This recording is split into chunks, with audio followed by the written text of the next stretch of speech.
تفسير سورة النمل أمبنا ولني آية بينا ندورنا. أعوذ بالله من الشيطان الرجيم. قال يا قوم لم تستعجلون بالسيئة قبل الحسنة لولا تستغفرون الله لعلكم ترحمون. بسم الله الرحمن الرحيم، والصلاة والسلام على نبينا محمد وعلى آله وأصحابه وسلم تسليما كثيرا. سبحانك لا علم لنا إلا ما علمتنا إنك أنت العليم الحكيم.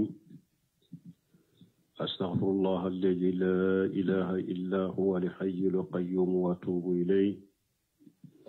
اللهم انفعنا بما علمتنا وعلمنا ما ينفعنا وزدنا علما.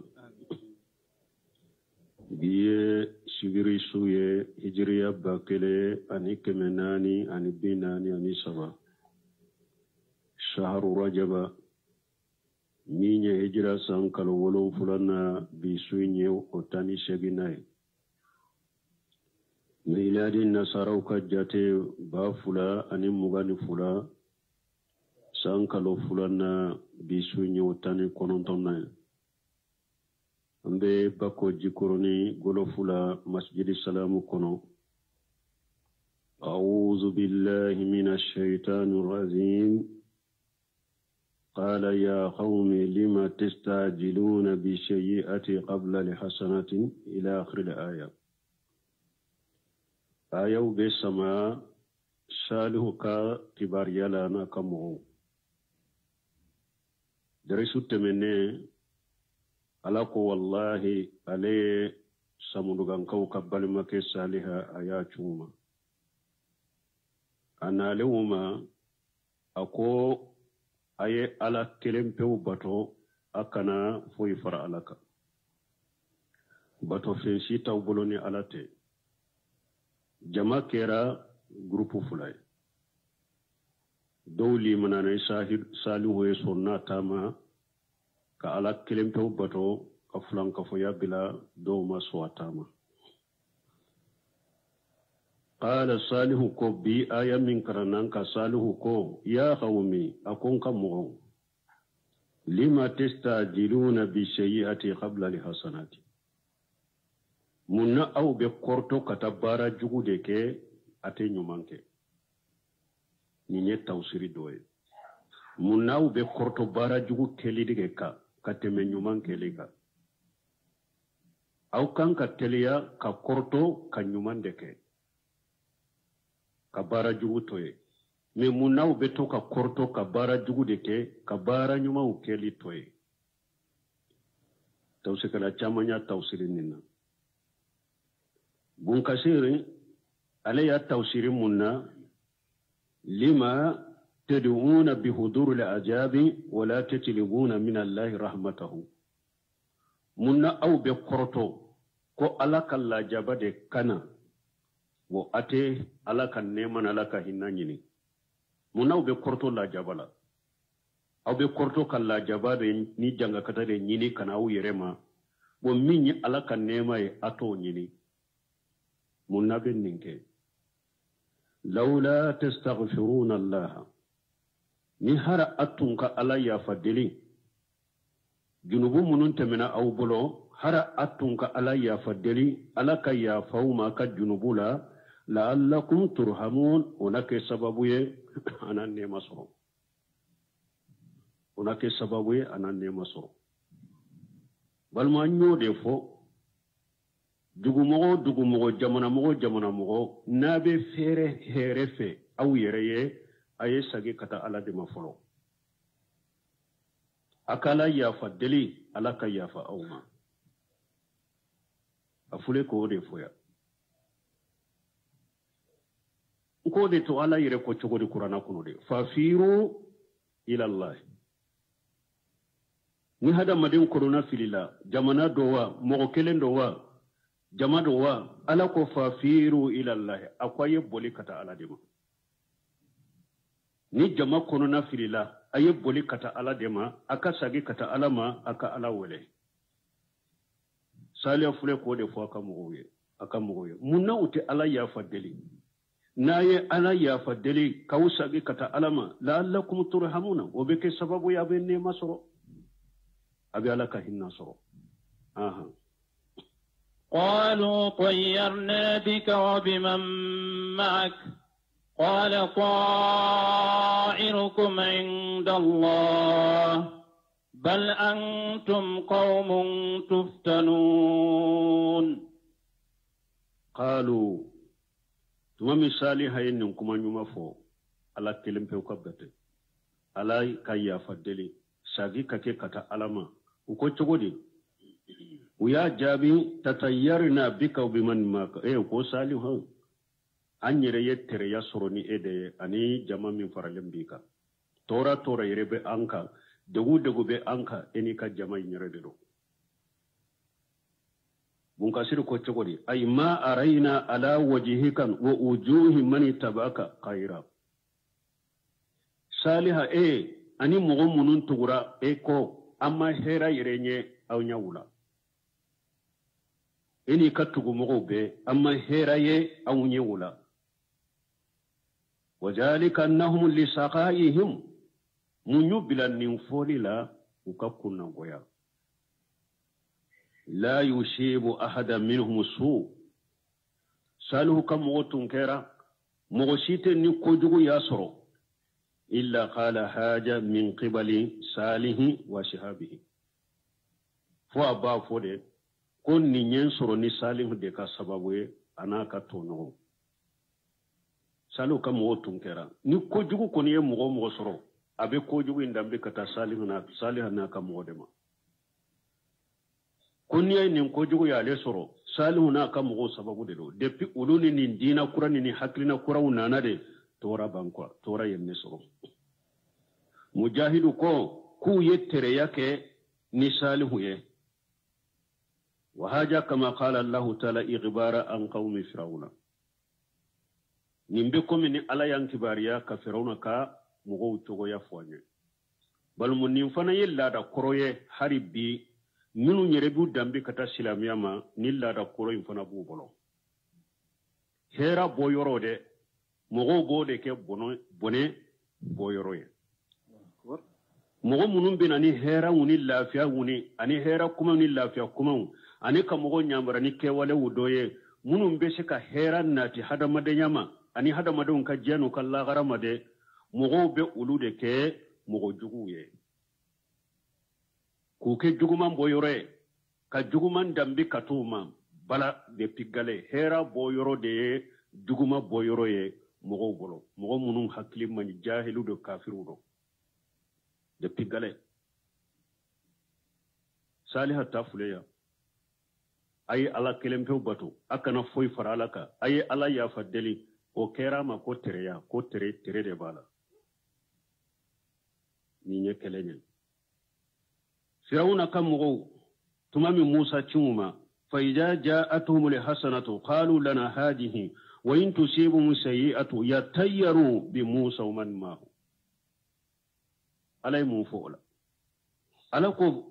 Firauna na ka jama fa idha ja'atuhum lihasanatu qalu lana hadhihi ninyu mammin nanuma nu ye hera min suru ye konyuma min suru o ba fo ha awun taye ninde mene awun ninde dalila wa in tusibuhum shay'atu min ni kojugu yusro yatayyaru bi Musa wa man ma'ahu betere yake ni Musa ani mo munun faralembe Musa kan ni kojugu kono yusro do ba fo ni nye Musa na kam mo de noye hera boyoro uyo ke bone boyoro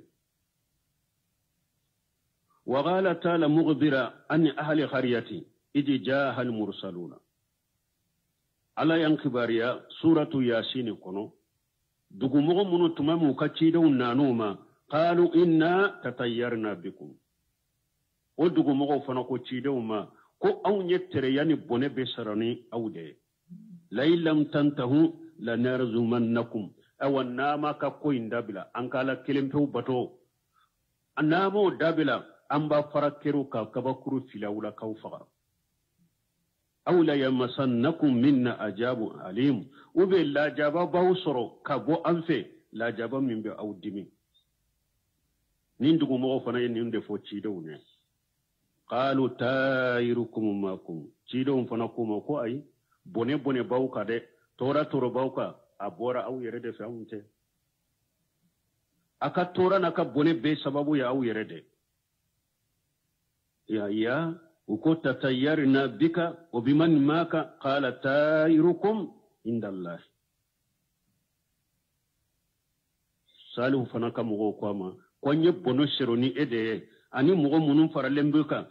salihu ko akwa ka bone aka tereya abora la de fenetere ay Allahu yujajikum ala jalika mana yi bara jugu munun kede ala de ya au sarana ka bara jugu de tora bauka aunte de ala ya usara na ka bara jugu de ode tereya bi ika auka ode hato doni ke ban ko wala ya ghafanna al abdu illa jambahu hada maden kana sira foye kanya na maya kuno ni ka junubute foyi la yakhafu min al aduwi fa innahu bi yadillah kana sira jugunye abe ala de bolo kana siri musonye abe ala de bolo kana sira denye abe ala de bolo kana sira famaye atigi be ala de bolo kana sira shetige atigi be ala de bolo wala yaghafanna al abdu illa jambahu wala yurji anna illa rabbahu kalimatan tauhidi barnay don kana sira foye kanyana maya kuno ka junubute kani jigida foye kani alate tauhidi barnaw kelima fula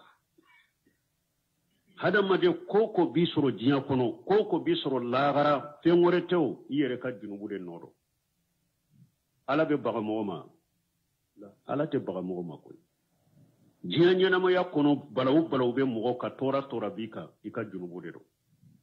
kaburu kono la jaba yisoro ika junubudo qiyama kene ka la jaba yisoro ika junubudo wala ya khafanna li abdu illa jamba wala yurji anna illa rabbahu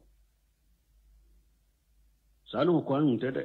aka junubu mi na bake kake abakala soso minna ala de ya usra tora min baw ka borala de fe koy awun tede asara lana ka junubu de ana kala soso bal antum qaumun tuftanuna ngam mo aw ye mo de ala ya wala jarabide ala ya wala jarabide donc qawmu tuftanuna tustadrazuna fima antum fihi min ad-dalali aw yamghawde alaw yaw fitina de ka kala sosola de pura ka tunka mina ka surata kalama pura kamila litu auka ka surata kalama on balmo minye tereya fanaye afule qur'ana konoya tereya tede qur'ana aya munun nana sisa hada maden ka tere anya fo chogomi ika junubude do tereti la kiga junubu bokoy wama asabakum min musibati fabima kasabat aydikum wa yafu an kathir alakum masiba sita usoro faw yere ka bolo la bara junubu de masiba bawka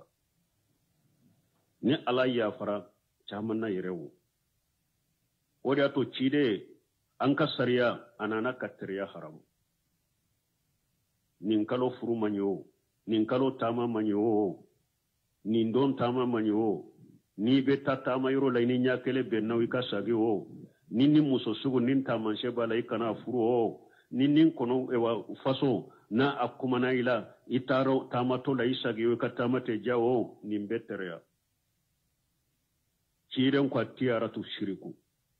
atiyaratu shiriku wa ma minna illa walakin Allah yujhibuhu bitawakkul chiren ko tereya fulanka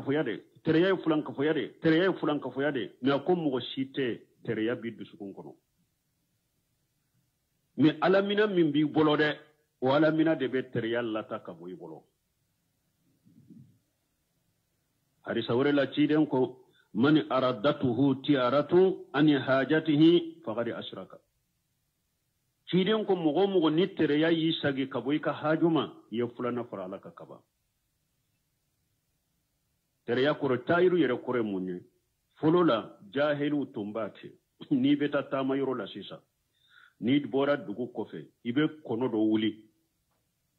ni kono impanna katani kini de uba fo ni tama kadi tani kini kini yoro de kadila tama de betana kini na tarabila dugu minna ni kono impanna katanye fede uba fo ikatile kata ni kono impanna ya wula tara wa numandela okoro ye kasagide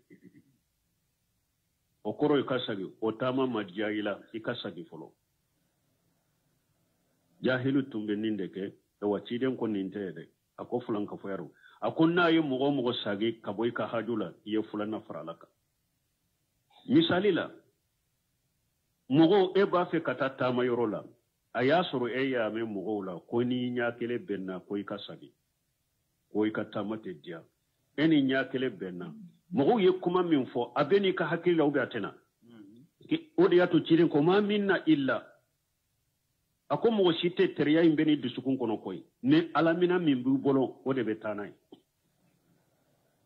awa ciiden ko ne o fora ni beta tamayro la ni nya kele benna ka tama mandi eni nya kele benna isagira ye fulana faralaka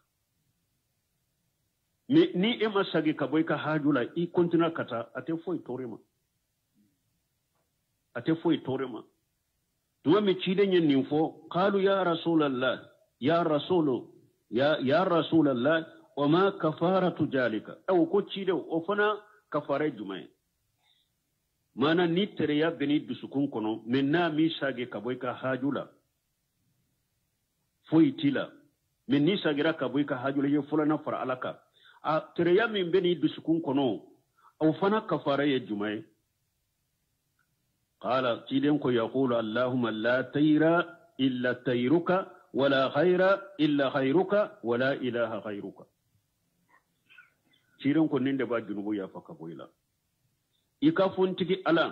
ترياشيتي ترياتي تنيا ترياتي فو يرى ألا نيه بلاوشي موامي مناكا جنوبو سباوي ترياتي ني ألا كترياتي ewa hera shite fana ni ela ka herate ewa bato fen shite min ka bato chiyayi ni alate kidan kun ninde ba junubun pashe kabo ila ni teriana ni dusukun kono وكان في المدينة 9 رهط يفسدون في الأرض ولا يصلحون الله بانك باريا sali hakat dugu setigu do tumbe nyema do tumbe tinyali kala udero yughbiru ta'ala an tughati samuda wa urasaihim alladhina kanu du'atan qawmihim ila ad-dalal wal kufr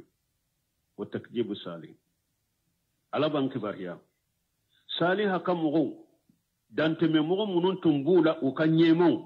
ukanyema dante me mo munun tumbe nu tumbe ukan mo wele katafili bantiyama ani kafiriya ani kasalihu galon tigaya fo ka ko laban tarake katanya me infa ni mo kononto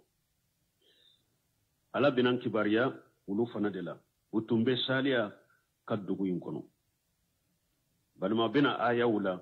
fo hamina rae ko ka saliha faqayre ana ka demba yabbe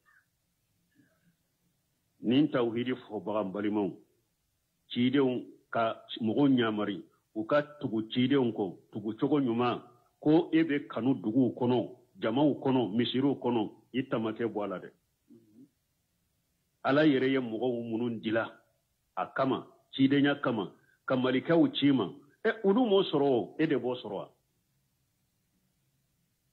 ulu mo soro de bo soro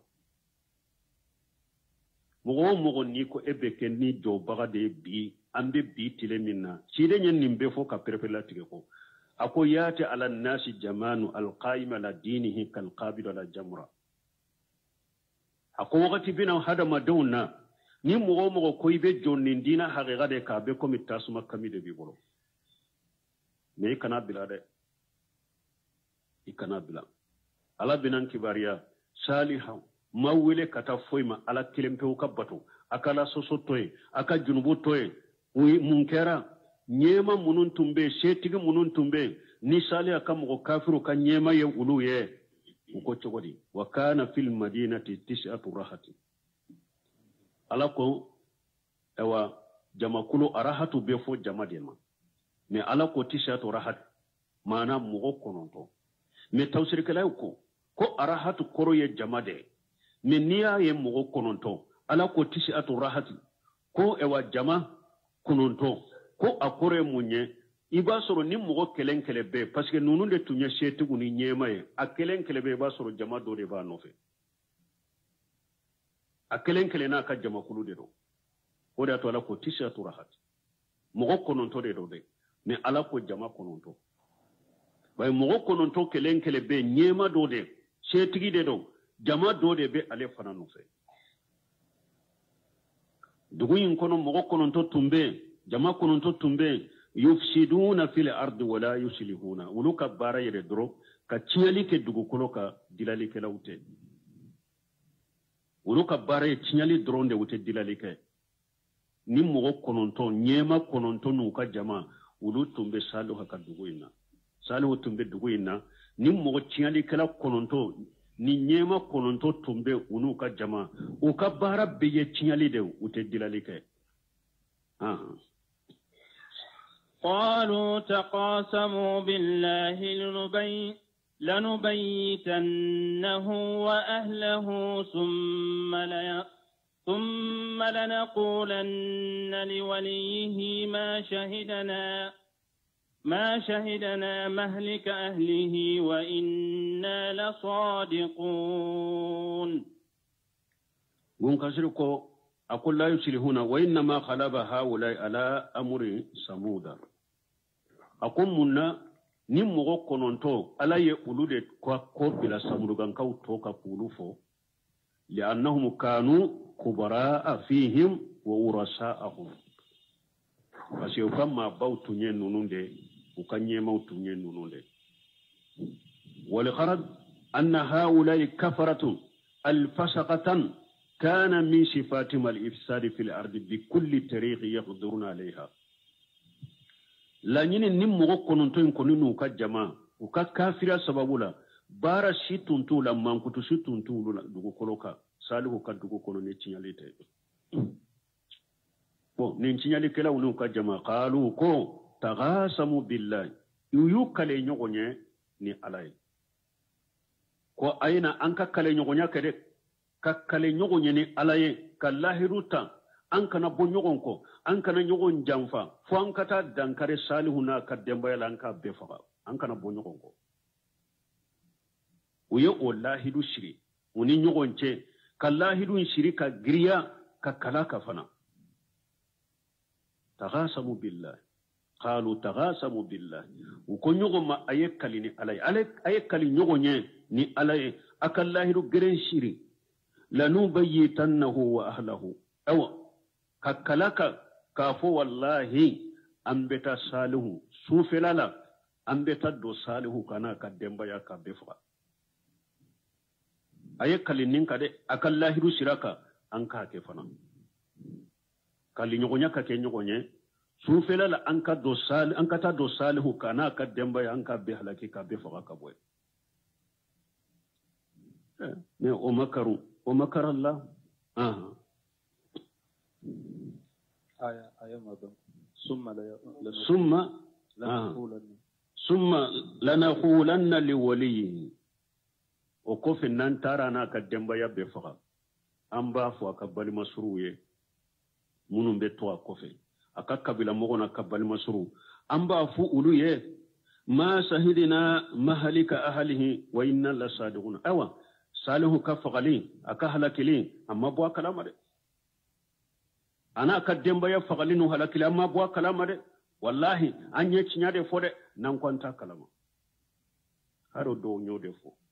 go cinyali ciyali be dugu kono abe jama'u kono do de be cinyali infreme dugu ma uba forme ka be aka dugu ma men naluma do de be jona emin te fen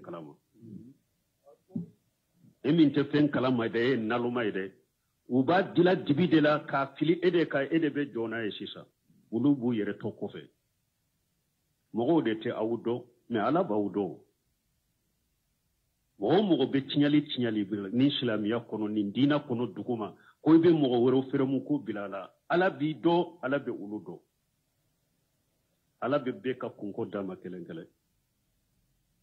awa salin hakam mogo kuntigi munun tumbe o kalna ninde ka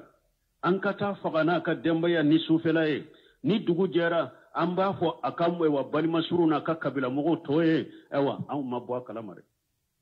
sali aka dembaya fagali an mabwa kalamare awa an ye cinya de fo nan ko mabwa kalamare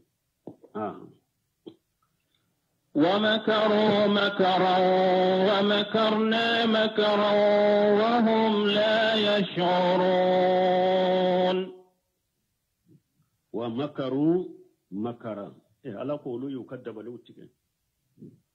olu yukafere uke kukadaba lu tige salihana ka dembaya kama wa makarna makara ne ala fana yenka e wa fere udila salihana ka mo go be kisi chogomi ne ala fana yenka fere udila wa hum la yashuruna ka sorulu somine to layre uto kalama balma to sire kala ubu halaki chogo fo ku tara kuluba dobe kulu dobe ku tara shigo ode koro kata merwe u hakke min ba fe kata salana ka demba ya faka sufelala utara ushigi kulu dode koro e ko ni su kora wakati mi dibi donna ku be wuli ubeta kulu to kulu in koro ala ye kulu inde biri wulu dala ye folo ulu jama kulu min tara nyogo nye kulu in koro folo ko ala ye kulu biri wulu dala ye folo dugu to ala ye halakisha kelen kelema ka saliha kana ka demba ya kishi ala kulu yuka fere ulu yuka jamfaun kai ko ka dabali dugu ku shiri dugu ma dibi wula ne ala yi fana yenka fere unin ka dabali kai salihu ka kisilla ka suruluta kalamu sobilen to la yare فانظر كيف كان عاقبة مكرهم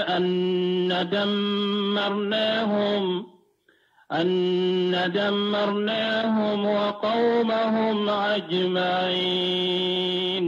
فانظروا على كويك الله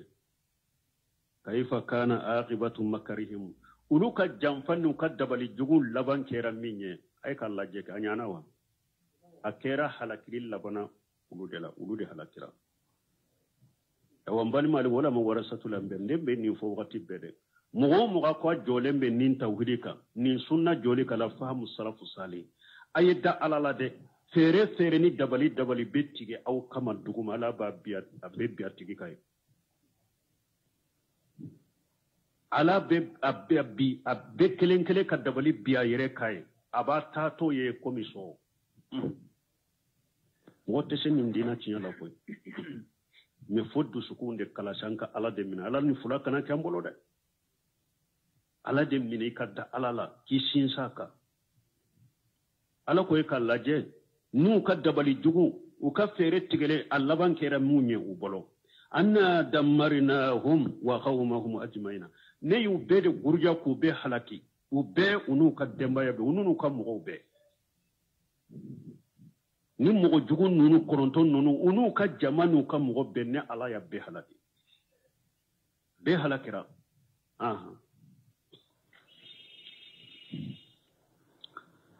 فتلك بيوتهم خاوية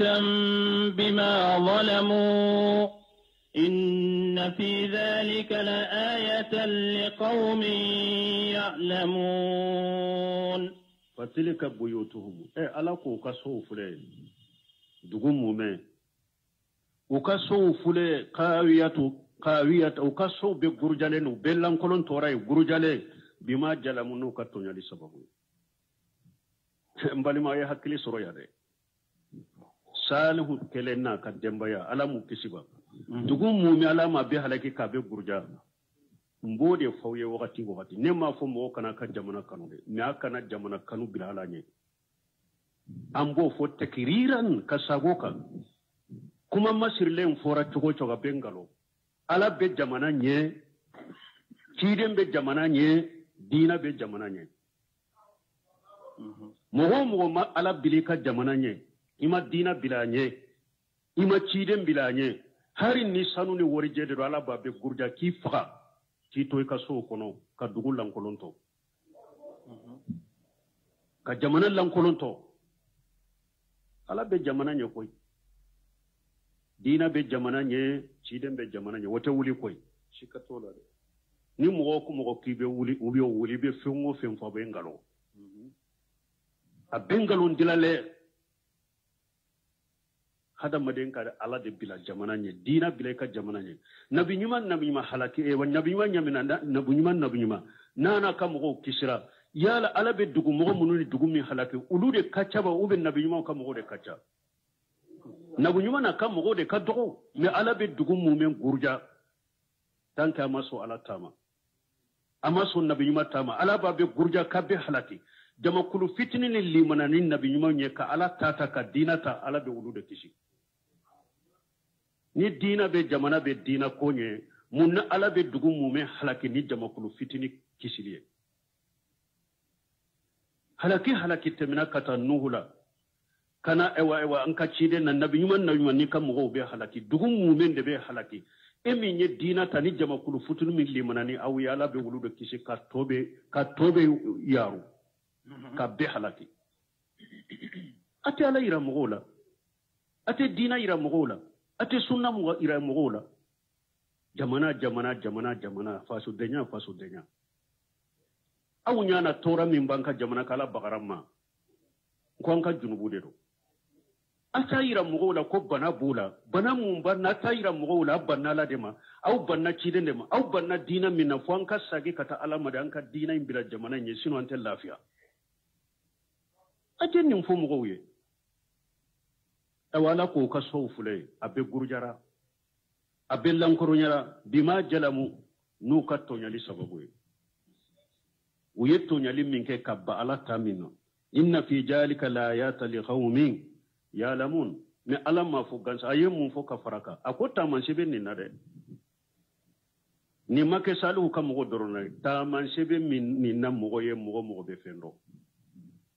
mogo ni be fendo ibe fen kalama ta man sebe ni na yede ni fana be jamana la ibe dugula ni ba fe ka dugu kan lafiya ka jamana kan lafiya ala kota de dina bilanye koy ala kota ika dina ta ika tuguci den ko koy ni ba fe kan lafiya ni ba fe ka jamana ka toy bolo ni ba fe ka jamana dun ka fa ka sabati ala bilanye de ni ma ala bilanye ebe ala sosoni ala kota de la kon ka dugu kadiye nko janka jamana kadiye ala bi halaki ka so jolento kulankulon to hari sigi bagatula ode kera salu haka mola Allah ka hakiman dama amin وأنجينا الذين آمنوا وكانوا يتقون الله أكبر ألاكو وأنجينا الذين يحبون أوطانهم وأنجينا الذين يحبون دولتهم وأنجينا الذين يحبون جمنهم لا حول ولا قوة كلام بقى يا صبرك سرالانية أي سرالانية ده وأنجينا الذين آمنوا وكانوا يتقون ألا كن يمغو كشي مغو منو لمن يرى أن يتم بسر ألانية ألا ينعمر من يوياتا يوفتنا كبون ياتو نيولو كشي جمانا كانوا دي نونون كشي فاتن فاسون دي نيومايا دي نونون كشي minka jamana fe de nunun kisha limanyan ya Allah nya siranya limanan ya Allah nya siranya ala ma fo munun tumbu ka jamana kanu munun tumbu ka faso kanu nye ulu kishi ako wanjina alladhina amanu wa kanu yattaqun mogo munun liman yara ani mogo munun tumbe sira ala nya nye ulu kishi mogo munu nyere tu nye jamana in kanu galo in ka anku buanka jamana kono anka na ka demba ya faga ka buanchela ulude halakira ala ya ulude halaki ku boye pew aha ولوطا إذ قال لقومه أتاتون الفاحشة وأنتم تبصرون ala banan kibariya aka jo ana ka cide luta fana to me ayo fana ci kata ka mo ma ko baga wa luta alako wala gada rasenna luta wallahi ne alaye luta fana ci kata ka mo ma iji qala li qaumihi tuma min luta nana ka mo ma aka ka mo ma atatuna alfahisatan wa antum tubshirun fulan ka fuyatte benen ko fe luta ka mo tunye munye utumbe na ewa chede ma ubeje chede nofe munyogona chede tumbeje ode nofe yaro nuta yu bali fulan ka foyala aya werewula ngam mo aye ala kelempe bato fe ngore taw boloni ala tede uwele den ko fe kata tawhidi made ayasuru ni jogolan kolo fana bu bolo luta yu bali o fanala ako atatuna alfahisata wa antum tubsiruna aw benani ko jugude ayere nyaabe nyogonna abe nyogonye abe ko jugu ke nyogonna donc ba ko ni yoro de la ka che ka je che ko che ka wasaro che la je nyogola ki damu wala aka jugu ni jene yai parce que jene ya tumami ala tumbo fa ko wala taqrabu jina innahu kana fahisatu akwa kana gere jene yala innahu kana fahisatu mana ko lankolo ndode do abe ko lankolo no ko che jugu de la ode ma fo jene atala ne goro jigine che ka je che no fe ala yo yere de ke fahisata le yere de ko lankolo nye jene ko ne ko lankolo ndode ne ala ko e wa goro jigine ko lankolo nyere yere de ale warato lutu ko atatuna alfahisata wa antum tubsiruna aw benani ko lankolo de ka ko jugu ke nyogona anyabe nyogona che e nyabe nyogona chela ibe janno fe ale nyabe ela chewu yu wasado tafsir kala ba fo chogomi lutu kam mo tun kera de chewu yu wasado chewula muso yu wasado musula jamana kera o chogodela hari aya urela tumami lutu kuma akwa ka furu muso fule aka shaw uluma uko lutu yere bada amma kote musolaw ambe minyini bado woja to don ke bawo ko goro jigani ya chinyali anya fu har dewdabu an ko ni mo yere tun kan ka goro jigana kele ka teme beka jamana ka muso de kan ka goro jigana kele ka teme beka parce que che fule na ya wasado anyogona chela e muso amakote la tugune ni chewu yu wasado nyogona aw muso be sibe sube ke sinogode mu che sima kota wala luta kam go yo fode uko yere bado amma kote musola ambe minyini ibado e pinni jamana den che yu wasado chewula muso yu wasado musola den soro bewa chiyali bele bade benin ko sugula ode atwa ko aw benani kollam kolo ko che jugu aw benani ode anyabe nyogonna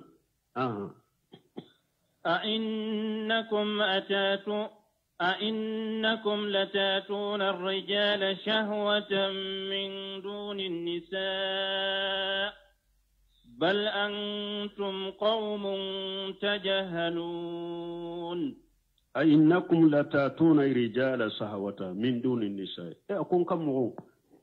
أو بناني تشودي كاكا دامو بو تشولا كمسو توي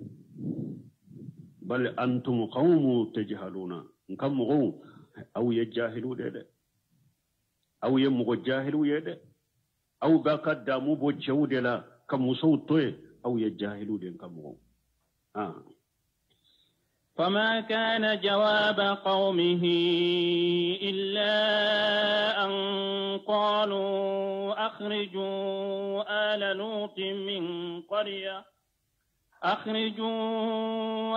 لوط من قريتكم إنهم أناس يتطهرون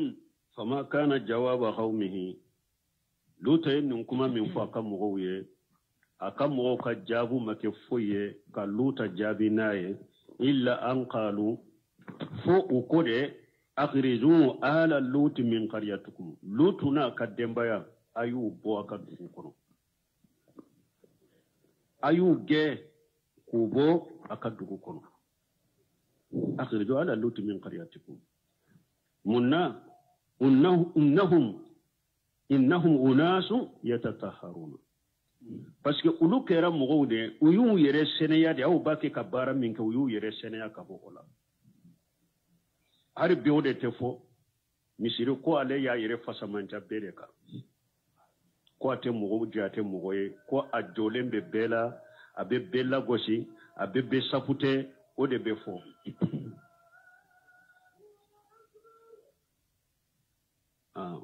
ko ulu ye mogo de aw bake ka bara min ke ubu yere nimbe dombolo nimbo ni nati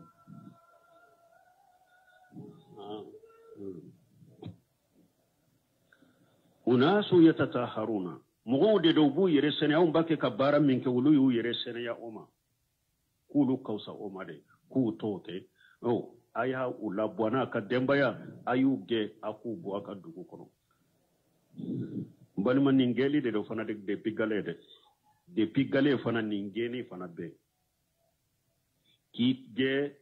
kabo jamana kono kige kabo dugu kono kige kabo du kono kige kabo misiru kono ni koni ko cinya de ka sabati ala ta ka sabati ningeni be foyede e wa nya be yiri la fana o ba fuye ka geni nya yiri la fana mo ko ala ta ka sabati o fana kana balila koy o fana foran nabi nyuma uye katemede nam nyaa nabi manana ko ala ta ka sabata ala ka kelibanta ka sabata ala kilimpe ka bato geni afora be ala debu halaki e hari chide geni ko mafoy ama boa afora aya ge aya faga ko foray allah ba ala yireda be na fagalika ala ya nyamari ko ka bo allah akbar فأنجيناه وأهله إلا امراته قدرناها من الغابرين فأنجيناه وعلى قولي اللوتا كشي وأهله أنا كدنبايا منو سنة تاما إلا امراته فلوت كمسو قدرناها من الغابرين ني على يولاتي كوبي تو حلاكي بغاو دلا ني على يولاتي كوبي تو حلاكي بغاو دلا luta kam wotu nyemunye aka jahiru de aye silamaye kafara lutuka na aka konona la kafiri de ro hari ni dunan ce man min jigina lutuka mo ka na nye daw kanyi fonan kaydo ale de beta fo kam wo ale de be fereke ka kafiru to wele ubena lutuka muso jahiru tunye silamaye na konona la kafiri de tundo tumami halakina na ala maleki shide wodi ato kana kabare kombe jama nyuman chela de ni ngan nyamani jama chela ni ala kala jabana kanyangri na nani ma dongo rabi kelento mo jama chela akbar ala bido anya bilaw abito mo kabo jama chela ke halaki kita de ma tote bo kala mayre awa ala ko le lutu kishi ani akademba ya mullimana naye fo akam muso ko ale ala yo latige ko be to halaki bawo de la o tora halaki bawo la fana dugu kono halaki yata wa amtarna alaihim matara fasaa matarul munzirin mbalmo ne aya soro konkon ka faso kanute kafiriya ka ala sosoka lutuma bodia amma bo ka jamana kono ala ya nya mariya akunni wona na aya wurela huda kono akunni su wakati do temena lutu ini ka mogo ka bo abeta yuromi akata akanin dugu intoye haraka na ko laje de mogo shika na ko laje awla ambe mbe halakin min dan nunun kan ba dauka haraka na ko laje de wa amudu haisu tumarun au nyamari la kwa kata yuromi au kataye lutu te faso te njuma idre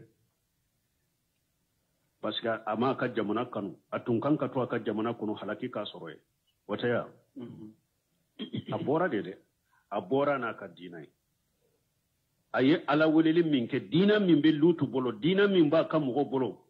a desra ka ka jamana la desra ka ka dugula dina fana be dugunye dina be jamana nye luto na kam mugo mumunu boranu ka dina ka dugu intoye bora uyeddugu into ala ko chogori wamtarna alayhim matara akwa leye sanji bani sanji dugu do jigi dugu inka fasa amatanul munzarina mugo munum bagara numa bagabagali me awa sanji min jiginuka akera sanji dugu yede bele tawsirikelaw bafo bogo ka dila komi belekise ka ja kasa kasa komi belekise o sanji lamma de jigina dugu inka ka be gurja wajalina aliyaha safilaha doko aliyaha wa safilaha ko alaye jibrila de aka kamaundo sandumu aka kamaundo koro katanu ye sanfe ka kamaundo koro ku yelema doko akera ni chogodela doko ay wajana aliyaha safilaha ko bele sanji malande be tora jige ka tora jige ka tora ka jige ka dugumo be halaki epi hari dugu ka so bili abe so guruja bili be bi folo ewa kogo to be biaka ko sanfila jigina duguma ko muna musemine be ninde ta ka tawsirila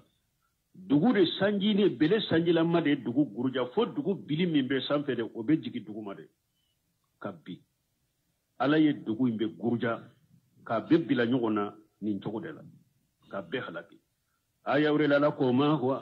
mina jalimina bi bayidi awa ala ko tonyali kere be ino o fana manjade nka jamana nka dugu fasen de nyumaya ke ala de nyumaya koy ke ala ka dina bato de nyumaye yika ke lagare de nyumaye sino kito ala sosone ala kutani kafira ni mushrika ni biriyaka ala beseki halaki kika dugu be gurja kito akono sanji nyana ku be gurja wala mode ya to anka sariya min fule ninye ewa ni ngoro jiga ya min fule mun yanka sariya la ni mogo sorola ala sebo man nyogon soso ko ikanka fakare ni islamiya sariya be jamana kono che fula nu sorola ubake ka gorjige ne ka ewa je nyogon nofe ube balu yara demisenu te fato te hakli tinya tola nu sorola furula ma furo o kafaka seba man nyogon soso la seba ye nyogon soso faka chokodela donc ambe dugu de laje etasi min kajani dugu ke etasi beye ambu bila oka kusiambu koro kubi buto ka kabakuru ke kubo komi lutu kamo halakira chokomi doko ambo de te doko ay ambu farakero de komi ambe jene yakela min furula namba farakero chokomi doko ay ambe bamuru de ke ku kantige doko ay ambe tasuma yere de ke ku jane sosoli nana ufaka chuko de la muka faka sosoli tola seba uninyo konche metiren ka hadisa nana mani wajaritumuhu ya'mal amala qaumi luti faqtulul fa'ilan wal mafulan bihi anka sariyan ninde ciden ko nayi mugo soro lutu kam mugo kabara nayi chefula soro nubo ke nyogonna minya ke ani ayate minna ayu befa ملعون من عمل عمل قوم لوط ملعون من عمل عمل قوم لوط ملعون من عمل عمل قوم لوط الله اكبر hadisa sahalen den fane ciden ko mugo dangalendo mugo minna ye lutu kam mugo ka bara nyogonake mugo dangalendo mugo minna ye lutu kam mugo ka bara nyogonake mugo dangalendo mugo minna ye lutu kam mugo ka bara nyogonake albani ko ni hadisa sahalendo sahihu targhib wa tarhib hadisa wurela ciden ko inna aqwafa ma aqafa la ummati amalan qaumi lut akumbe sira mantu ni bara jugumina lutu kamu ka bara albaniya ni hadisa fana saha umbalma ko sugu munu fule ni nye ukana sabati jamana kono de ukana sabati jamana kono ko lankolo ko cejugu alaye dugu ni jamana de halaku ukoso قل الحمد لله وسلام على عباده الذي اصطفى الله خير أما يشركون قل ألا يتشيدن يا مريا ألا كتشيدن ما فوق الحمد لله تنوبي عليه وسلام على عباده الذين اصطفى كشب ألا كجونك ألا يكجو من سبحانه يقول تعالى آمر رسوله صلى الله عليه وسلم أن يقول ألا يفهم مسامين كورتا لندو نابا كتشيدن يا مريا كسين نما بكا كوا كافو الحمد لله أي على نعمه على عباده من نعم التي لا تعد ولا تحصى ko aka alattano akan nema ka ala ya kan neman min ka ka jonye nema min tese ka jate mo tese ka sha dama wa alama intasafa bihi min sifatil ula wal asma'il husna ani ala man kuturani man kutu korotale mununye ani togonyumaw wa an yusallima ala ibadillahi alladhina istafahum wa ghtarahum ko ciden ka foli bila aka jon fanaka ala ya ka jon munun sugantiya wa hum rusuluhu wa anbiya'uhu alkiram wa yajunye ala ka ciden ani ala kan nabi ma baw alaihim min allah afdalus salatu wassalam nabi ma munu ciden munu ni ala ka tanuni ani ala ka kisibuka ni ayam misaliya be ko mi ayam minnana subhana rabbika rabbil izzati amma yasifuna senya bi tigi alay bonya tigi ka bo fenna mushriku be munun fo wa salamu alal mursalin kisibe cedewunka walhamdulillahi rabbil alamin tanube alaye dan fembe dambaga ala tanu boye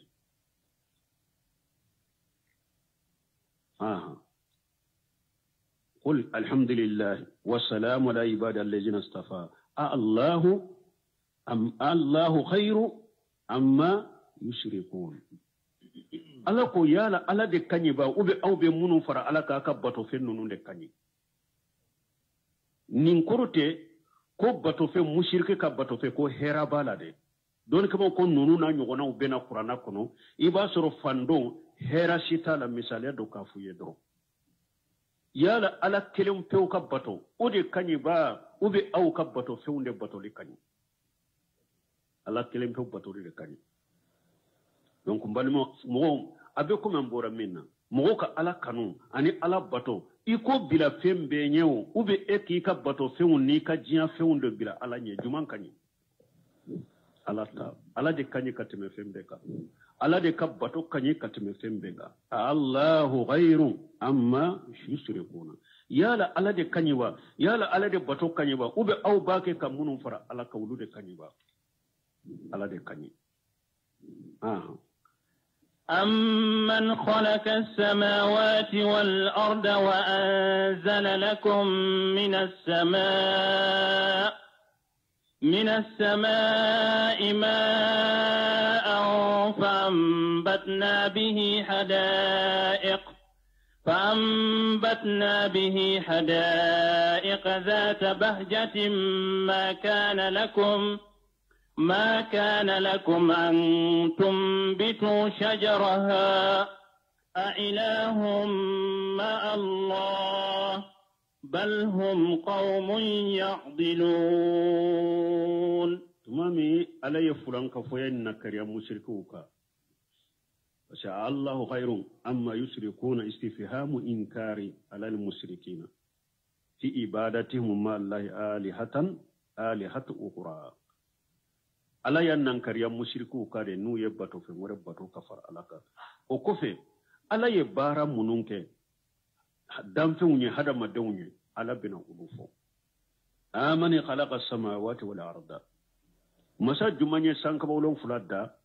masa jumanye duguma kolon fulada wa anjala lakum minas samai ma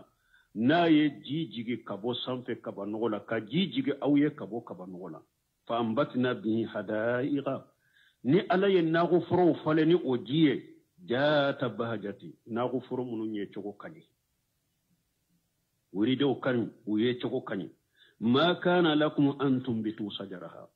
aw tunteseka ni nago foro ka iru fale ni ala de tumu fale aw tunte se k'u bɔ aw tunte se k'u falen aw tunte se k'u kɛ n'u bɛ denkɛ ala de ye nin bɛɛ kɛ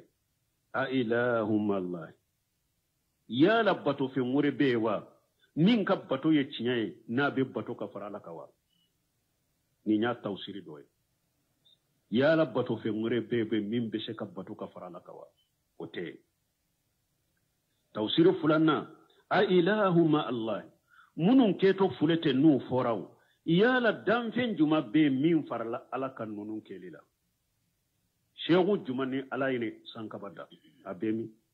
maaba juman bɛ yen shehu juman bɛ yen setigi juman bɛ yen n'a ni ala farala ɲɔgɔn kan ka sankaba da jɔn farala kan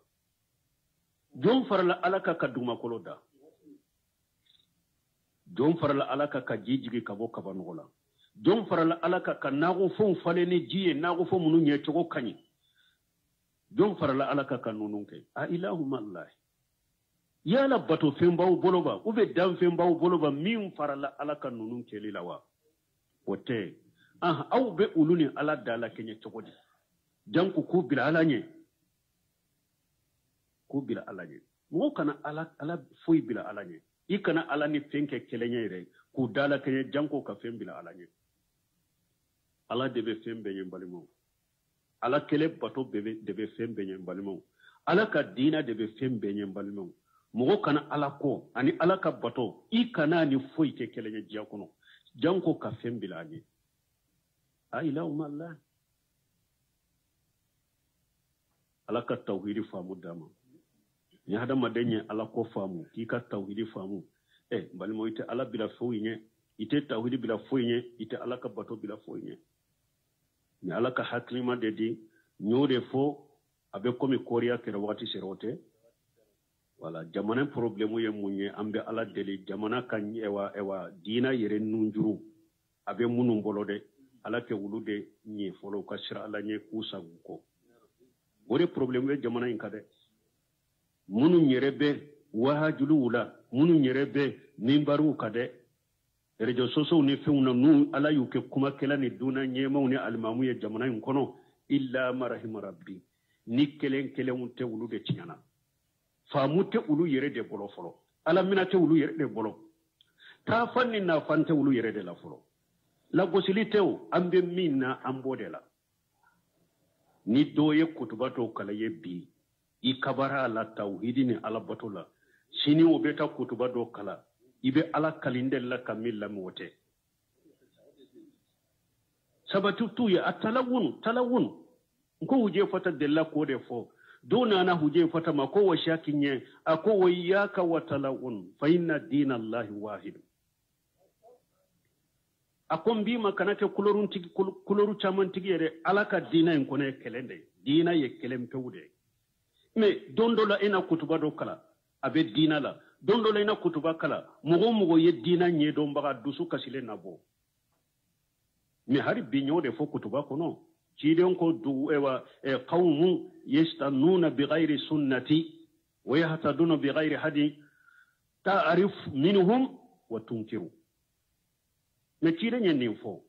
akum mugo bena utenka sunnata ute kanda ninka kanda sirai uka kuma do be ulu kanyi ibe ulu do della ubola ne uka kuma do fana be nu yu fo ibe ulu nankare ete della susuru ulu la dina kono ciden yen fo an fule o de wakati la bi mɔgɔw yɛrɛ ni e kɔnbolo falen bɛ min na ka wajulu cogo ni sunna ni fɛn don kelen i bɛ taa bɔ u ka wajo dɔ kalama u bɛ u ka wajulu bɔ kalama ni ala ma fari k'i b'i bolo bɔ a kan talawunu mun b'u suma ala mina baliya ni diina faamu baliya ani talawunu ani n y'a fɔ cogo min ni n taara yɔrɔ min bɛ bɛn u ma don min k'o fɔ hadamaden n'i bɛ kuma i ka kuma bɛ suma kuranna ni hadisa de la tuma min Muawiya kɛra ɲɛma ye a ye lettre ci ka taa n ba Aishatu ma a ko wasi a kan kɛɲɛ mais kana janya dɛ an ba Aishatu ye lettre sɛbɛn a ko ciden ko man iltamasa iridallah bi shaghti an-nas radiyallahu anhu warda anhu an-nas ومن التمس إرضاء الناس بسخط الله سخط الله عليه واسقط عليه الناس وعاد حامده جم له السلام عليكم ورحمة الله aisha ninde sabe amba aisha tu ako mawiya ma ako ciden ko ni mo min ala je nyini mo ka dimi kono hari be ka dimi koro min be ala maduron ko fo ako ala be je koro mo duskumbe ala de bolo abu je koro men ni mo ni eye hada madewun je ende nyini ka fenfo min te be alama ala be dimi koro hada madewun duskumbe ala de bolo abu dimi koro min tumbi tano be labaki la goshi abillaba abilla goshi ayelletiri datu wallahu wa rasuluhu ahaqqu an yurduhu in kanu mu'minina alana kacide mugo kankan nununde jenyini naye mu'minu yede iridan nasu qayyatu la tudraku imamu nasafa yodefu ko hada maden jenyina ko oyedda minye mote saka shawmawo parce que ni eye kuma do fo sisa ko ninde kadi karasa en ka fa len ni son jaran koron iba soro do diminana ay korabe kuma dusukun ka pere ebe sika da madon je soro o kuma in fo sababu no o ken ke sababu be ke sababu e ka do tige ila fana fo katal asate daila ebe kuma do fo iba fo karasa ni son jaran koron ni ndira karasai me iba soro ye do fana la dibi kono ka tige ila fo kata asate daila obe mina hada maden ka ke ka ala ta nyini ka ciden ta nyini ka ke ala ka ewa dina je nyini ala ikala ka dina jende nyini ala ka dina jembe mina ciden jembe mina ala jembe mina hada maden ka ode nyina na ka delele ku fo hada maden ite sika hada maden ka jenso subhanakallahumma rabbuna bihamdika ashhadu an la ilaha illa anta astaghfiruka wa atubu ilayk tafsir suratul namli amina wulni ayabina duruna أعوذ بالله من الشيطان الرجيم قال يا قوم لم تستعجلون بالسيئة قبل الحسنة لولا تستغفرون الله لعلكم ترحمون بسم الله الرحمن الرحيم والصلاة والسلام على نبينا محمد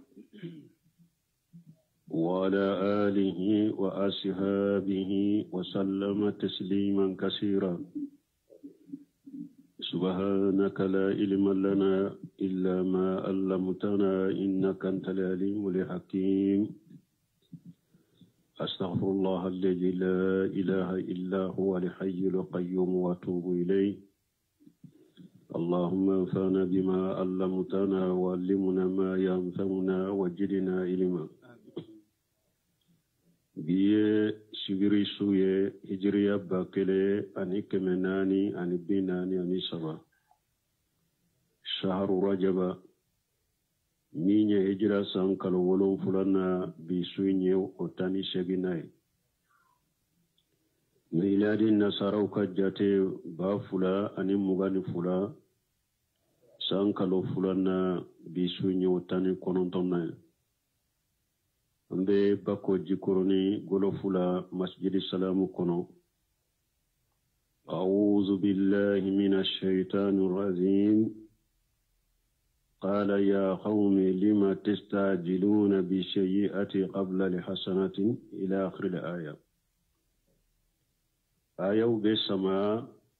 salihu ka tibar yala na kamo darisu temene alako wallahi ale